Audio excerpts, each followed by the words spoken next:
I've got these. I have, and I don't think I might have mentioned this to you before. These. Oh, very nice. We're in love with those, by the way. And then I've got my packet for Adventure 2 right here with my little graphic. And I've got the sheet that I'm preparing for play next time, because I go in with sort of a now sheet. Nice. I'm loaded. If you were going to ask, you can start with whatever aspect of the game procedures you want, just so you get an idea of how we structure, prepare, and use the game procedure words for organizing what we do. Because the game that we've been playing, we have not seen everything that you have yet because just how things have fallen out. Chapter has ended up synonymous with adventure. So we haven't seen multiple chapters within an adventure yet. Well, I think what I'm more curious about is the difference between the procedures that just happen. So like popularity, once a week you're doing it, and then the procedures that are much more dependent on rising action, battle, all that good stuff. Let's start with chapter for how you're treating chapter. Okay, that's the hardest of them because that's the Yep. one that I treat only as a rolling wavefront. I literally do not think in terms of when this chapter will end, how long it will be, and perhaps similar to some of the difficulties people have with scenes in primetime adventure, anything I say about what's in this chapter is provisional. All I really know is how it opens. So chapter for me is completely adaptive. Clearly, when we start an adventure, we're starting with chapter 1 of the adventure. So, with the procedures for play, sort of creating a matrix of time, we just keep rolling through that matrix of other procedures that are to deal with fictional time. And at some point or another, I'll say, and that feels like a chapter. And the players so far have treated that as if I were asking for their opinion, and which I guess I am, and they say what they think. Mm-hmm. And so typically about that point, we'll say, all right, that's a chapter. Sometimes I'll be going into a session and I'll say, given everything that's cresting right now, I bet we're going to have a chapter transition. But more than once, the chapter transition has come up as something that's just obvious that we should end this chapter now. In which case, I have to take my karmic record and actually draw vertical lines for every column because now I need to start tracking for the next chapter. Yep. So I actually have to do that physically because I didn't bring in a new blank because I hadn't really been thinking about ending a chapter or not. So, Yeah. So that should give you an idea that it's extremely adaptive to circumstances. The rules are super clear about a chapter doesn't have to have a battle in it. And it implies that after a battle, if there is one, there's probably going to be a certain amount of fictional kind of aftermath, is the term they use, but they're referring to karma accounting. So it seems to me, though, that that's still kind of fictionally based. At the end, if there's a big confrontation at the end of that, seems like maybe it's time. There's probably kind of a lull of some kind. At which point you should say, "Oh, well, you know what? I bet that was a chapter, and we'll close it and do karma." But they also, as I say, make it clear that that's not actually obligatory. You don't actually have to have a battle in a chapter. So it could well be that the way I've been kind of thinking about it is if we get past the point of a confrontation, and a confrontation might have occurred, but it didn't, and we kind of move into sort of a sort of a regroup of any kind, a sense of let's change direction, say the characters, or let's take a different approach, or let's no, let's just all I want to focus on family. I will too. We're all going to do family stuff today. And I suddenly realize everybody's like focusing on family today, and I'll say, let's finish that out, and then we're going to call that a chapter. So in that case, there was a chapter that didn't have any fighting in it. Yeah. Also, there have been individual confrontations, particularly for Silverlanson, who is prone to nightly excursions and, shall we say, individual initiative.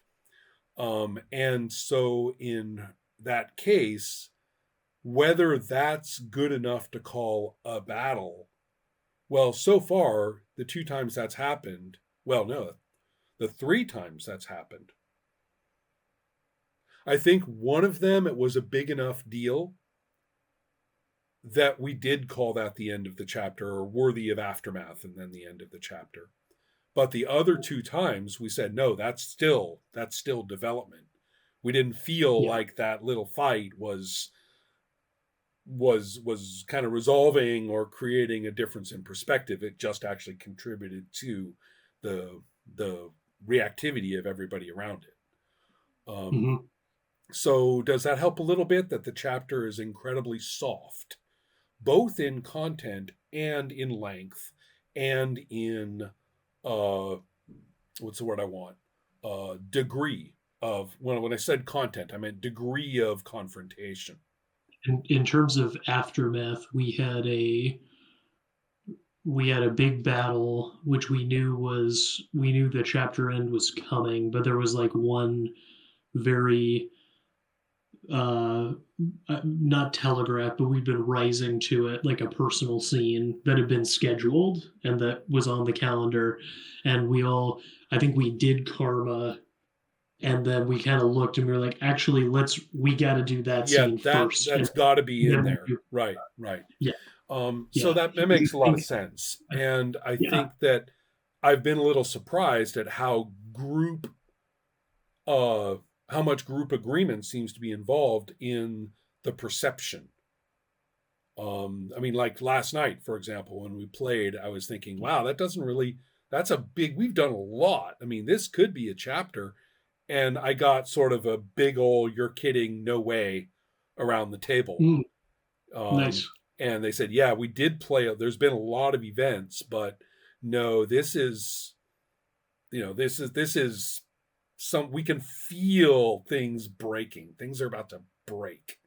And cool. We're staying in this chapter, until that, which is kind of interesting considering how brutalized they were becoming with their karma. They might have done well in that sense, to actually take the chapter break, but they didn't feel that, and I agreed with them that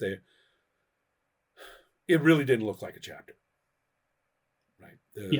So anyway, yes, we have sort of explicitly said that we have some sort of aesthetic that we're not even analyzing for when we say chapter break. So how long have you seen people running on empty or very low with karma? Because related to the chapter end is, of course, when you get to recharge. Right. And, well, it's with the first perspective. The first chapter we played should have been 2 chapters. And it was very easy to see where that qualitative judgment should have happened. So I think we learned this technique about the chapters, or this procedure about it, in retrospect of looking back on that and saying, oh, we should have done that. I say this to answer your question because due to basically what it was a double hit of chapter content, they were super sucking wind. We had people running on empty at that point. But in terms of the chapters as they've been rolling, we've seen a couple of bottom outs so that the chapter ended out with somebody who's still rolling on stuff, but has no karma. And we've seen like a couple of confrontations in which the person runs out of karma in the midst of it. I should also point out that I'm extremely meticulous in terms of the villain's karma. I have those sheets, those spreadsheets that I've got for earning and losing karma, like right there on the table, and I am checking off. Cool. It also is sort of interesting that this last scenes that we did, the last session that we had last night, was the first time that the heroes really ate karma penalties. They haven't seen them yet because the chapter's not over, but they knew. They were like, "Oh, this is going to hurt." Yeah. They committed some egregious crimes during that particular period, Yes. and so I just check. I was like, "Wow, I've never used this part of the karma record before," for the heroes. So yeah, I'm not sure what's going to happen. They may end up depending on whatever else they do, they may start the next chapter with a lot less than they're used to having. Does that kind of give you an idea of kind of some of the dynamics of what chapters in karma are like? I think your implication, or what's implied by your question, is karma a limited resource? And a really good way to look at it is that for a given chapter, you don't know whether it will be or not. Yep. And it also is, I mean, there's just about every time I'm thinking, man, these guys are just coasting on baskets of karma. This is, well, for one thing, it means they collect a lot of information that way. For another thing, the dreaded rolled an 11 has come along enough for somebody to eat, 70. They were going for that yellow result, going for that red result, because they had lots of karma. And then you're like, you just dropped like 77 points of karma or something like that, which is no small amount in this game. So, you can be you feeling nice and flush, and a couple of rolls later, you can be looking at, oh, I have, 18 left or whatever. Yeah.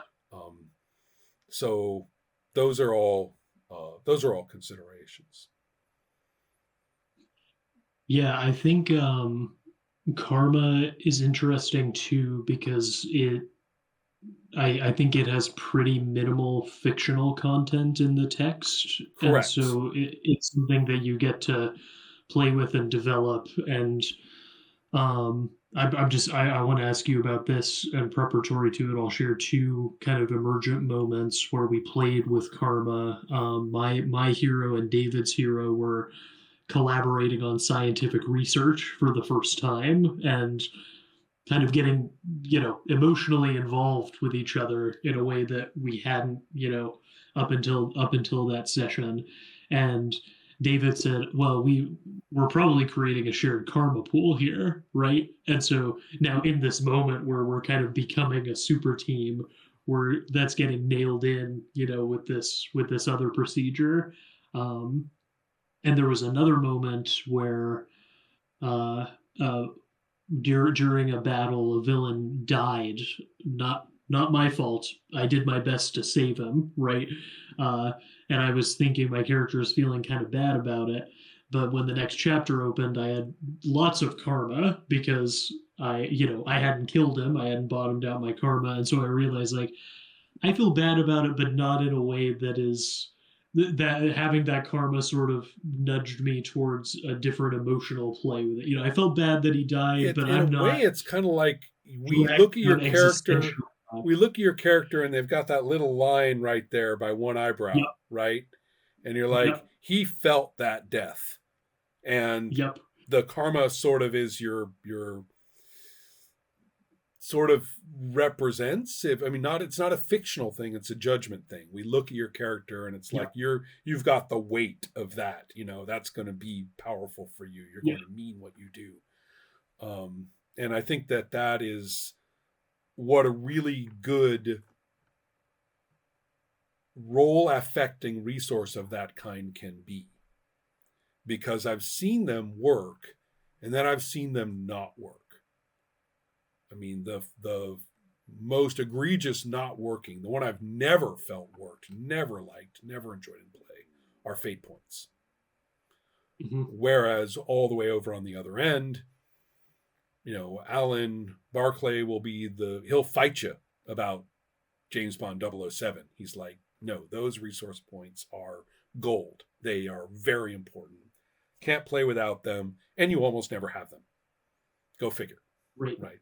Yeah. So these are more abundant than the points in something like James Bond 007, but they also unpredictably flow away like water. I mean, you can watch a bucket of karma just like go straight through your fingers and hit the floor and vanish. So Yeah. So in a way, they are also less abundant than they look. They're at high risk, Mm-hmm. and I think it makes a big difference. It's been And, enjoyable without feeling like we're just karma mining, because yeah. that's really the one thing I do want to say about chapters and karma. I'm glad we kept this going. The only thing, as you know, the only time you adjust karma, the score of the character, aside from spending, but the only time you go in and like assess the pluses and minuses is at the end of a chapter. The only time you do it in the chapter is if the hero kills someone or the villain. That's an immediate drop in karma. But that's the only one. That aside, it's all done at the end of the chapter. Which means that the whole idea of mining and grinding karma actually isn't going to make much sense. The idea that you're going to be running around, keeping a date with your girlfriend and, helping an old lady across the street, and then you've got enough karma so that you can go and punch the villain and stuff like that, just kind of running around, kind of mining it up for the thing you want to do. That never happens. The structure of the game simply obviates that behavior. It doesn't make any sense. So it does mean, however, that people do kind of keep it in mind. I do want my character to be social. And if the non-player characters are played in a way so that their opinions matter, or the events seem to be somewhat resonant for what the hero is going to think about doing next, then you have a rather beautiful integration between system and fiction. I have seen that occur in this game to a degree that I am really shocked by, particularly for Aelin, who is playing the maturation of her hero exquisitely and very responsively. Not kind of, okay, I'm going to plan for him to mature, but the events and whom he talks to, it matters now which friend and which relative Kevin's going to go and hang out with. What kind of interaction they have with that person is what Kevin needs right now, even though technically the karma gain would be the same. Mm-hmm. So things like that, I can name a lot, but really some of it is so surprisingly synergistic that it would sound planned and scripted if I summarized it, when it wasn't. So the Mm-hmm. positives of a behaviorally oriented mechanic are extraordinarily strong in this game, in my experience. I mean, to the point it makes me want to play it with different people, because that means that it would take on a different emotional or social shape because we're playing with different people. And that means the game is wonderfully expressive rather than simply giving you the Marvel superheroes experience. Mm-hmm. So, okay. So what's the other, what do you want me to address next? What have you seen in terms of health loss and the more damaging like attribute loss? Have you seen any of that and characters carrying injury around, maybe out of a battle into aftermath or into the situational play after that. Well, now we're talking about in fiction time mechanics. Yep. And when it comes to taking health damage and recovering it, that is a day thing. You're going by day. So that means that play for health, as well as many other things, we must know what day it is. We are definitely on the calendar, and we are moving from this day to tomorrow to the next day, ongoing. I mean, it's absolutely settled. A frequent question during play is, does anyone want to do anything else today before we close it and move to the next? So health recovery, well, first of all, taking health damage has been pretty interesting in terms of my learning curve. I haven't been very good at it. For example, when you get stunned, which is effectively the takedown of the game. Yep. When you get stunned, because you're going down, period. So you hit 0 health either from a stun result or from it just going down and hitting 0. Yeah. Your hero just goes face first into the dirt right then.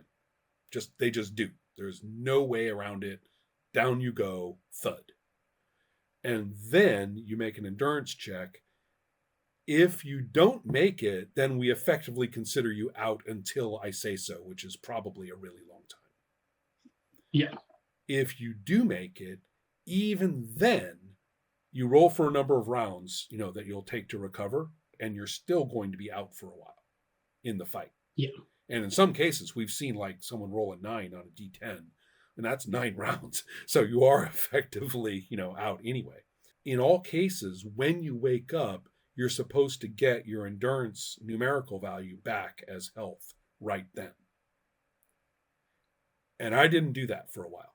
I didn't realize that happened. Oh, interesting. Yeah. So I was kind of, all right, well, now we have characters running around with 0 health, which seems possible by the rules. It just means that another hit's going to, nail you no matter what it is.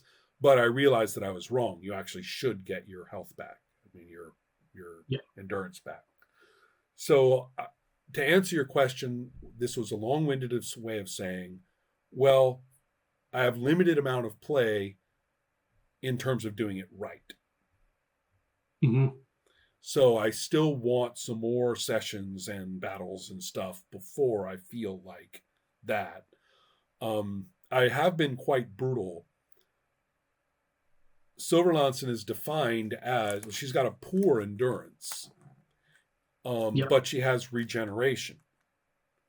And nice. So what that means is, and the regeneration is like excellent.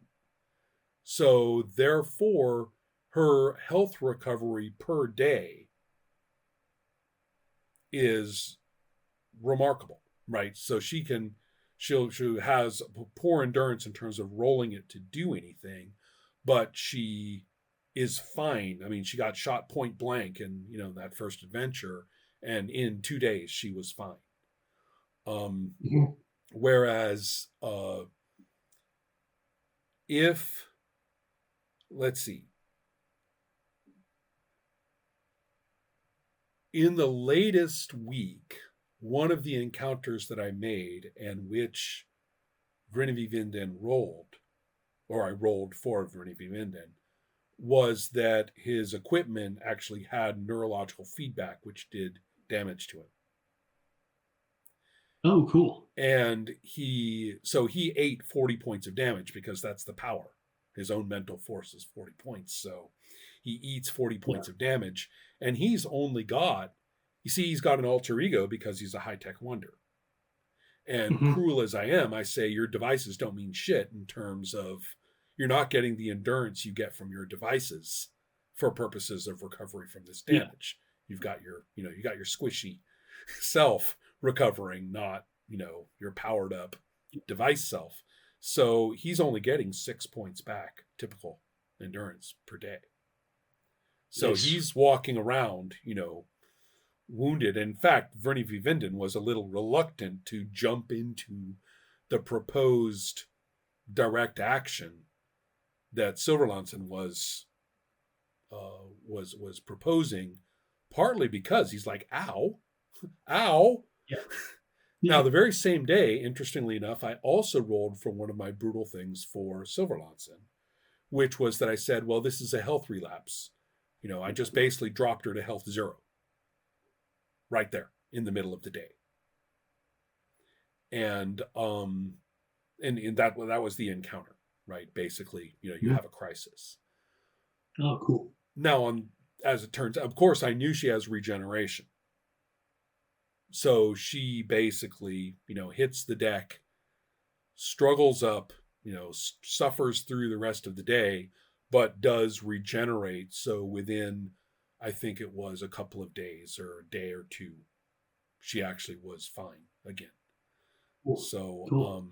but Verne v. Vinden is walking around wounded. So, but that's, to answer your question, that's a daily thing. You actually have to be tracking the days to handle the health stuff. In terms of taking damage, then sometimes it happens during play. In the major fight in Adventure 1, Myr was taken to 0 by a lightning discharge. And Silverlanson was taken to 0 by a rather vicious spend karma for the kill, shot from one of the villains. And Verne v. Vinden actually came out scot-free from all of that because he was largely invisible and creating storms and stuff. But the real point, though, was that and that was a nosebleed because a whole bunch of characters were hitting 0 through damage, which meant they were making their endurance checks, which meant we were rolling for the rounds that they would be out. Think about that. You have multiple characters who are within not all the same round, but in a set of adjacent rounds are hitting 0 health. Question number 1, who's still standing at any given moment matters a lot, right? Which characters of these 7 characters, which 2 or 3 are actually standing? Number 1. Number 2, who's going to recover when? Because everybody's rolled a d10 and it's a flat roll, 1 to 10 rounds. So think about it. If all the villains had, 1 or 2 rounds and all the heroes were down, then that means that all of a sudden maybe the single hero still standing would suddenly be confronted with 4 very, very, very angry villains. Yep. Right. So that particular role ended up being a very big deal. Cool. Yeah. So for us, health has also been a limited resource. So does that help a little bit? It does, yeah. How about, have you seen any time jumps in the fiction where you've skipped over? That's a really good question. Let me back up and talk about the adventure. Yeah. Because I said before, you start and effectively you're starting an adventure. And then you realize, okay, wait, I have to have a week's worth of encounters in the bag. If I'm starting an adventure, I have to have this week's adventure, this 7 days of encounters, I have to have in the bag, known that these things are going to come rolling in on schedule. Some of them, it's obvious that the hero would know about them beforehand, in which case I'll mention it. Others times it's going to be, it's not anything they could know about, so I don't mention it. But the point is you say, all right, I've rolled for an encounter for every single day. Quite a lot of them are no encounter, but quite a lot of them are encounters for each hero and for each villain. That's another thing. I make an encounter table and roll for each villain now. Oh, cool. I didn't do it for the first chapter, and then I realized, wait, that's ridiculous. I really should. because you make a custom encounter table for every character, for every hero, and in my case, every villain, and you change it every week. It's not the Yeah. same encounter table. So your encounter table should evolve week by week by week based on what's been Yeah. going on in that person's life. And also the idea of, oh, well, you know, you have this NPC we've never seen. I'll put him in the encounters and see when he pops up. So you have your starting adventure. You've got your bag of encounters that you've already scheduled. And then what I do is say, all right, in adventure terms, what are all my villains going to be doing and what's going to happen to them in terms of their own behavior and problems that arise because of that? Because the villains are going to be doing those things without the heroes involved. Mm-hmm. So I'm playing them through each day. And when and if that impinges on a hero's sphere of perception, then they'll probably spot something about that. But in many cases, they won't. And they're only going to be finding out about that stuff, if they ever do, later. So you have these weeks are rolling day by day by day. Now that does lead to the really interesting question of when an adventure is over, do you simply pick up with the next day as the beginning of adventure 2?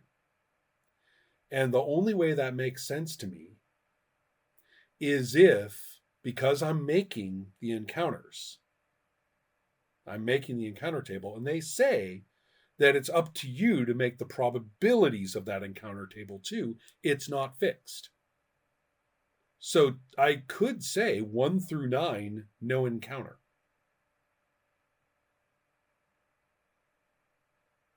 Which means we're effectively playing a super eventless thing day by day by day. Now you would say, okay, well, if you're going to do that, then why bother? Why not just say, okay, 50 days pass before the next adventure?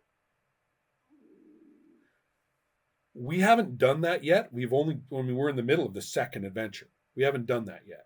Instead, I started with fairly light. I wasn't 1 through 9, no encounter, but I started with fairly light encounter tables for that first week for everybody. Mm-hmm. Yeah. So that's what I did for the second adventure, and it really has worked out very well. It left a lot of room for people to develop stuff, get their inventions going, stuff like that. And for the villains actually to sort of work up. This particular adventure, the villains came into an accidental clash for a variety of logical reasons. But the point is that there was sort of an accidental problem.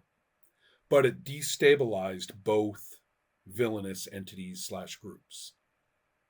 Cool. So a great deal of what they've been doing has been trying to recover from those. And as it turned out, one of them dominated the other. So all of that has been going on, but it has been very much a matter of playing a fair amount of that as preparation. Yeah. It's critical that when you are looking at that upcoming week, to say, what is adventure content? This is the day when, this character, this villain is going to have to worry about, is going to be responding, right, to what happened already. So they're going to do this on Tuesday. Or nasty coincidences for both heroes and villains that are relevant to the adventure, and particularly developments of negative things that are not static, so they're going to get worse. Right? So that's all adventure content. In the text, by definition, encounter content cannot be an adventure. You can't have as an encounter accidentally bumping into the villain of the adventure. You can't have it be a clue about the adventure. Yep. It all has to be orthogonal. And that was interesting because when I first started making encounter tables for the villains, I found myself putting in a lot of adventure content, and I had to scrap it entirely and start all over again. Oh, And interesting. recognize that for Criminal Network, for example, which is one of the villains, is actually a whole criminal network. And their encounters have a lot to do with hassles of running effectively, a business. But they have nothing to do with the fact that they have run afoul of this other villain, and neither group seems able to extricate themselves from the fallout of that. Oh, interesting. So Yeah. those things about the ongoing fallout of that encounter, and it's bleeding over into the police and all sorts of things, all of that are adventure events. Mm-hmm. And I write Yeah. those, or I prep those, or I think about what they are and implement those. Whereas the encounters are all things that turn out to be hassles or opportunities or moments of relaxation, positive or negative. But whatever they are, they eat up time that's not adventure. Right. So so you're running that stuff. I mean, you've prepped them by rolling them. Okay, for Monday, no encounter for Silverlanson, but an encounter for Myrrh. No encounter for the Criminal Network, but an encounter for the Wasp supervillain lady. So I have, then I know that on Tuesday this set of events will occur.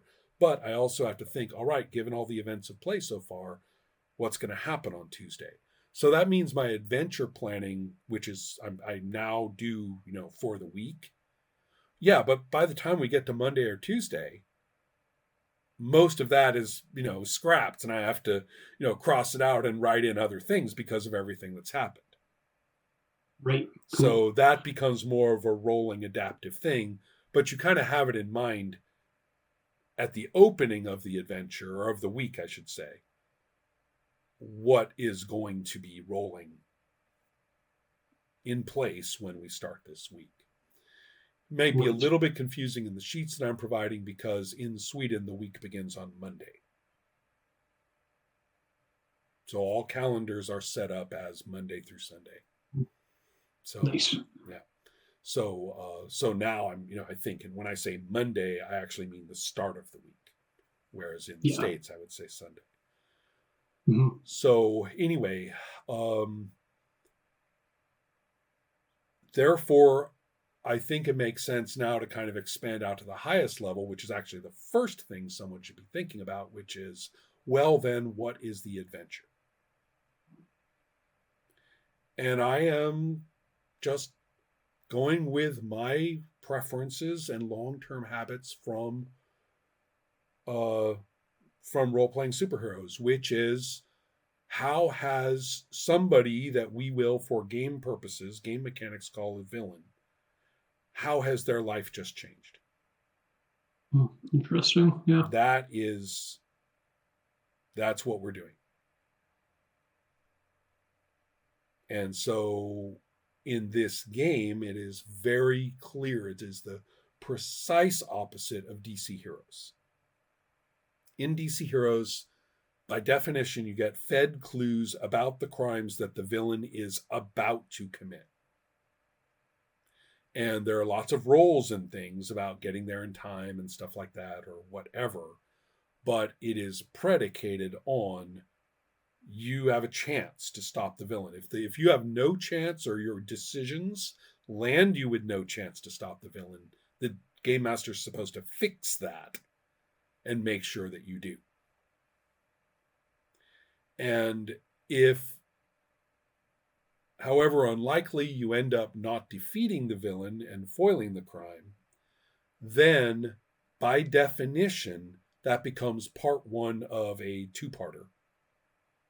Oh, interesting. And it's fixed. You will defeat the villain. That is not it question. This is about how your hero defeats the villain and saves the day. That's what we do here, which is super duper classical DC/National Comics. And again, as I keep repeating, in Marvel superheroes, it is precisely the opposite. It says extremely specifically, or rather extremely clearly, if the heroes either don't ask the right questions, are not proactive enough, or fail their investigation roles or whatever it is, and they miss the window of the villains getting this shit done, the villains fucking get away with it. You can actually have an adventure where, they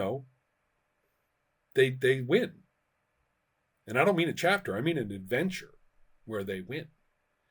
And that is, you cannot get thematically two different games, two games that are more different regarding superheroes, and you cannot get more explicit in terms of system. Because in Marvel superheroes, it makes the most sense to play the villains with their own adventure cues and development. And those only involve the heroes if the villains have reason to be messing with the heroes, or after the heroes have dealt themselves in. Right.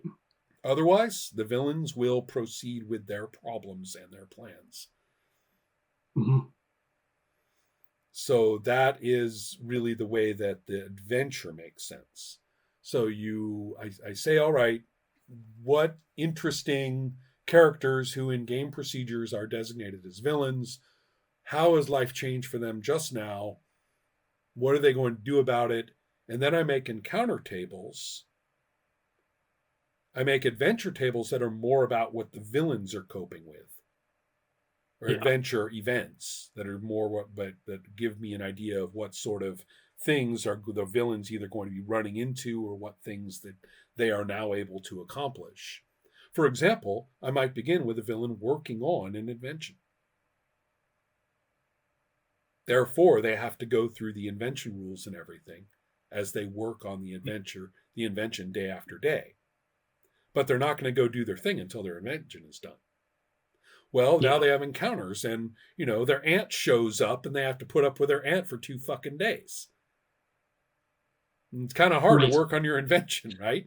So, stuff like that. So basically the villain has their own things going on. And meanwhile, I just see what the heroes are up to, and often the villain's activities are enough to capture attention 1 or 2 layers out, and often they're not. That will depend on that character and what they're doing. But I don't try and make it. Well, it's convenient for the heroes that Silverlansen is an administrator, and a very internal administrator in the police department. So she has access to a lot of stuff. And since she's also Silverlansen by night, she's obviously hoovering up as many police-oriented clues and contexts as she can, so then she can crack her knuckles and go out and javelin somebody. So so that does mean that a variety of information is going to be crossing her desk. She's got a strong intuition. Christian feels very strongly about spending karma on his intuition checks, and so therefore you end up with Silverlansen saying, guys, here's my intel for the week. So that actually has been that way. I mean, I have none of this business about stumbling across the activities of the main villain unless those activities logically cross the desk of that character in what they said what they are doing that day. And therefore I've been very pleased that while to the hero it may look like a coincidence that they found that out, there's actually in fiction causality that made them finding that out quite sensible. So therefore we have not yet done, I've only done the 2 adventures. At least one player has already said we should have real time skips between adventures just so we can get our fucking inventions done, like the big ones. Yeah. And those adventure time, those invention time constraints are extremely brutal. You're talking about 500, 750, 350 hours for, substantial inventions that count, things you really want to have. And and they're playing a very naturalistic game, at the week mark is when you get paid, and ever at the month mark you got to pay your rent and stuff like that. So if you have to pay for your invention, which is the same as the hours, and you have to, but more importantly, it's putting in the hours is really tough. Putting in those hours is no joke. So I see the point of saying, all right, everybody, 100 days. Let's do a time skip. Now, in all fairness, I should be thinking about the villain in the upcoming adventure and deal them in for their 100 days too. Yeah. Because I've come to realize that if you're playing Marvel superheroes and you're not working on an invention, pretty much no matter who you are, that's really stupid. So Silverlanson, even she just made bug poison, by the way.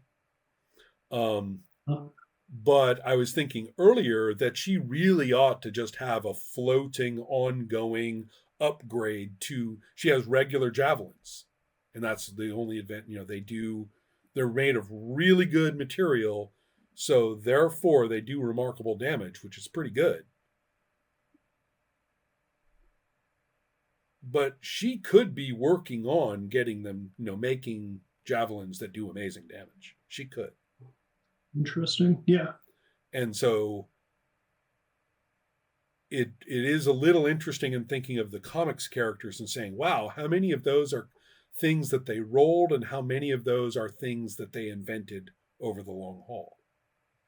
You could kind of look at some of these powers that do seem to get much, much better. And you're saying, well, is that the improvement rules or is that the invention rules? And in some cases, looking at the nature of, Iron Man's armor, how much of that is improvement through, burning karma, and how much of that is basically just Tony Stark busting his asses on inventions all the time. Yeah. So and access to a good workshop and potentially being filthy rich has a big bonus in this regard. The other thing that helps with inventions is pooling effort. When they made the Murr and Kevin worked together on the detector of the buzzing effect that allowed them to sense where the minions of the Wasp villainess, who was affected by her, because it could pick up the sub buzz in the the subsonic buzz in their voices. So they worked together on that and got that done in a couple of days. But for the latest invention that they put together, all three of them had to work on it. And these are all kit bashes. They're only going to work through one confrontation. They really busted their asses and burned all their karma because they didn't have enough money left. Oh, nice. That's where their karma. There was a few big rolls that big failures that forced big karma expenditures. And as it turns out, they all ended up with 60 karma left among them. And so they divvied it up as 20 points each for the rest of the adventure. But they do have this working invention now. Cool. Now, of course, they never see their reason rolls. On kit bashes, you have to check your reason to see if they'll work at all. So they're still wondering whether it will work, but they definitely they definitely use resources, time, and karma all together because you can spend karma 1-for-1 for money on a kit bash. Right. Yeah. So, and much to much to their teeth grinding, you cannot spend karma on those reason checks. Hmm. Right? Yeah. So, as it turns out, to go back to your question, if we were to do a true time skip, clearly whoever that villain is whose life has just changed or is about to change, they're working on a thing and they're getting 100 days. Yep.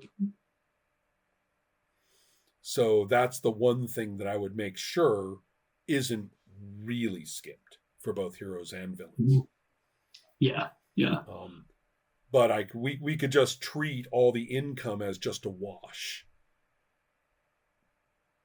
And that way we say, well, for that 100 days, are we really going to work out, the difference between your expenditures and your income? We could, or I could just hand wave it and say, and you end up through the vagaries of your washer breaking or whatever, you end up right where, remarkably, where you ended up at the end of the adventure. We could, Yeah. you could do that, and frankly, fictionally, that is no great problem. A filthy Yeah. rich character may beg to differ because they would probably rack up a lot, and I could understand that if they really But you're wanted to. probably you're probably spending that on inventions. Yeah, You well, know. yeah, exactly. But the point is Yeah. that they might want to do some more accounting for purposes of inventions, right? Right. But Yeah. but that's really you hand them a pencil and wait for them to figure out all the numbers, and then they'll tell you where their income is at the end of 100 days, if you Yeah. So I think we're sort of toying with the idea of a time skip for the third adventure and seeing how it goes. Cool. So Cool. at the first transition for adventure number 2, what I did was play it, what I called in Champions Now, playing it really cool with fairly mild encounters, but with things that kept complicating the villains' lives, especially insofar as they had accidentally bumped into each other, or Right. their operations had bumped into each other. Yeah. So that kind of kept kept the idea that, adventure was over. Okay, I wake up in the morning. What adventure shall I have today? Oh, look, somebody's robbing a bank. No, that doesn't happen. That's annoying. Yeah. So, so I solved it this time by kind of going very easy on the pacing of the heroes, particularly just saying, hey, if you guys don't do anything, then I'm going to have a field day with these villains. I didn't tell them what was going on, but in my head I was thinking, I'll just have a field day of these villains ripping each other to pieces. Then the second approach, which is to do a big time skip, I'll probably do for the next one. Nice. Yeah. Neither of those seem particularly destructive, especially if you take the days into account and possibly resources in terms of inventing. Because really what we're getting out of that time skip is the ability to work on, the drone ship that Aelin designed on the very first session of play, and Nice. basically has been sitting out there in the secret shed, for 10 sessions. And Aelin's like, fuck, man. I cannot get to my drone ship, enough. So, Yeah. and of course, I'm rolling encounters. The teenagers discovered the shed, so they've been like smoking cigarettes and vandalizing the shed and stuff like that. So, Nice. I love that. yeah. So, does that help a little bit? I think we may have covered all of the different dynamics, except for the weekly transitions. Remember, we're going an adventure day by day by day. That weekly transition, you've got popularity and you've got income. And income is pretty easy. Everybody just gets paid. However, I am saying that every 4th or 5th week, I'm going to up the expenditure, because for people who have flats and stuff like that, they actually have to pay their rent. And then in popularity, that is interesting. because you have moments in play due to fiction when popularity can drop or rise. The way I've been handling that is that almost all confrontations that involve, or activities that involve, interacting with people in sort of a public facing way, you need to make a popularity check in the fiction. Usually when you're making it for, voluntarily, when you're talking Yeah. to the victim of a crime or something like that, you make your popularity check. And the question is, how are they going to be talking about it later? And how are people going to be perceiving that event later? And because you drop in popularity directly right now, do not pass go, you drop it when the character is accused of a crime. Mm-hmm. Accused. Not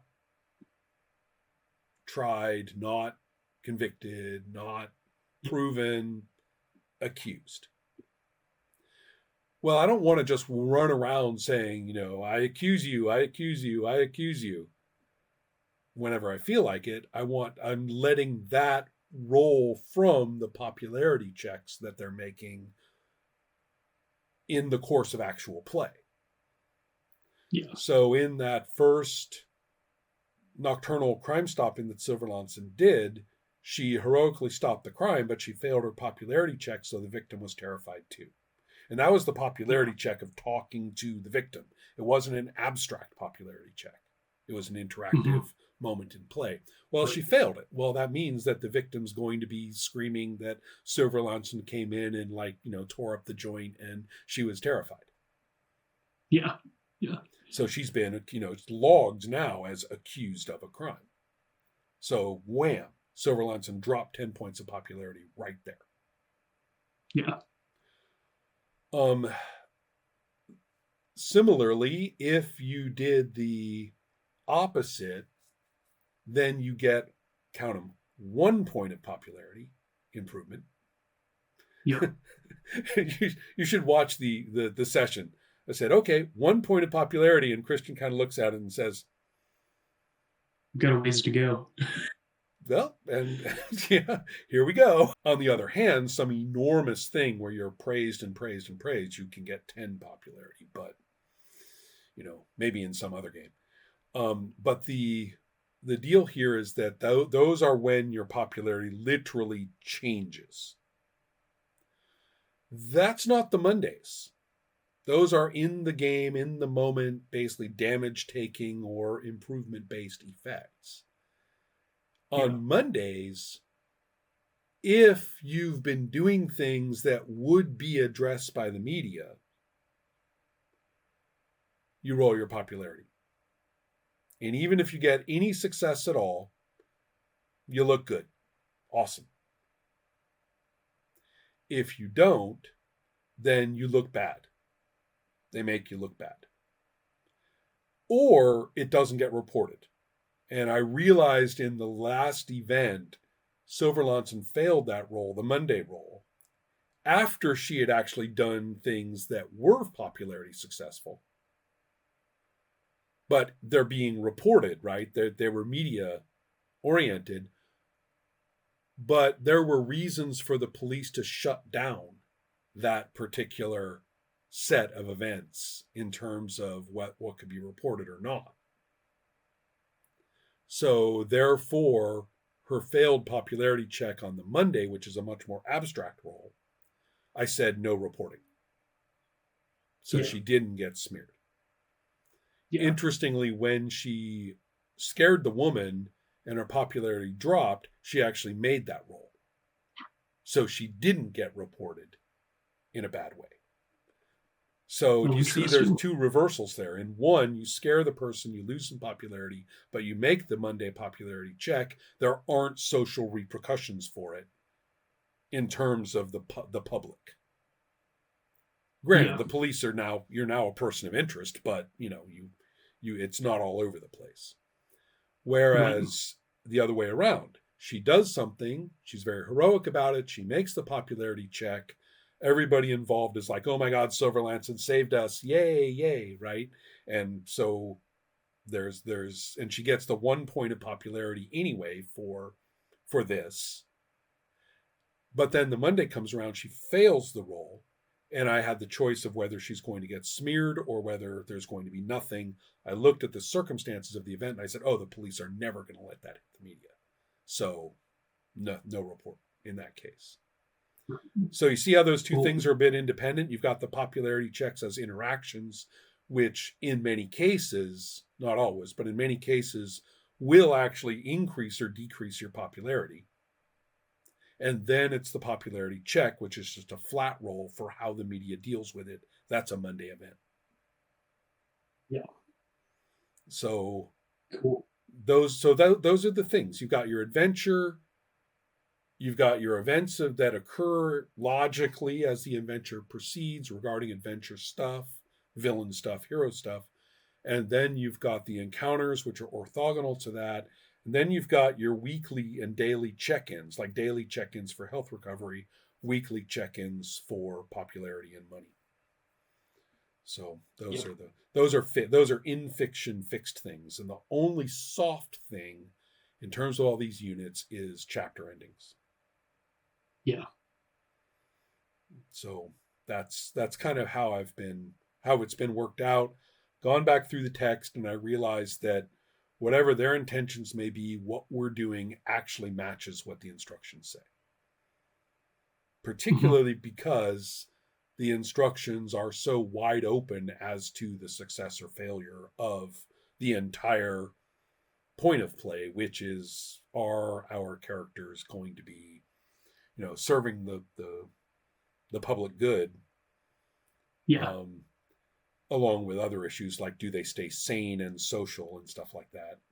Anyway, thanks for asking me about this. I think we covered all the corners. Does that? Mm-hmm. Okay. Yeah, I'm very happy. Yeah.